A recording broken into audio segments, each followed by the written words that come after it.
చదివాను. అందులో 2 క్యారెక్టర్స్ ఇప్పుడు ఇక్కడున్నాయి. కన్‌ఫ్యూజ్డ్ అయిన కూతురిలా నువ్వు, క్లారిటీ ఇస్తున్న తండ్రిలా నేను. సెక్స్ అంటే ఎంత క్యాజువలో అందులో ఆ తండ్రి కూతురికి చెప్తాడు. Sex is just stress buster. It's a hormonal rush అని.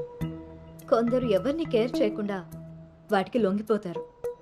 కొందరు బయటపడలేక లోపలే తృప్తి పడుతూ ఉంటారు. But then there is a third category అను. ఇది తప్పేమో అనుకుని సెక్స్ కావాలని ఉన్నా పొందలేక, కోరికున్నా అణిచేసుకుని ఆ ప్రెషర్లో తెగ స్ట్రగుల్ అయిపోతూ ఉంటారు. నన్ను ఏ కేటగిరీలో వెయ్యాలో అనే ఆలోచనని పక్కన పెట్టి నీ మనసుకి నచ్చింది, నీకు కరెక్ట్గా అనిపించేది చెయ్యి.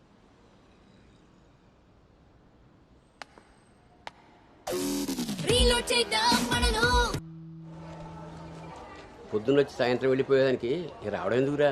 ఒక్కరోజైనా మీతో ఉందామని. ఒరే గౌతమ్, ఈ రోజుల్లో మగ పిల్లాడి పెళ్లి చేయడం అంటే ఆడపిల్ల పెళ్లి చేసినంత ఈజీ కాదు రోయ్. అఫ్ కోర్స్ నీకు ఆ బెంగలేదనుకో, ఎందుకంటే మీ పెంపకం అలాంటిది. అలా అని వెధ వేషాలు వేస్తే కుదరదురా. ఈ రోజుల్లో ఆడపిల్లల తల్లిదండ్రులు టెక్నాలజీ బాగా వాడుతున్నారా. వైఫైలా స్కానింగ్ చేసేస్తున్నారు. దొరికిపోయావనుకో జీవితాంతం బ్రహ్మచర్యమే. నాన్న మిగతా ఈ ఫోన్లో మాట్లాడుకుందాం. ఆ ఆప్షన్ కూడా ఉంది కదా. ఇంకా నా మొహం చూస్తావేంటి, వెళ్ళు. సరే నాన్న, బాయ్.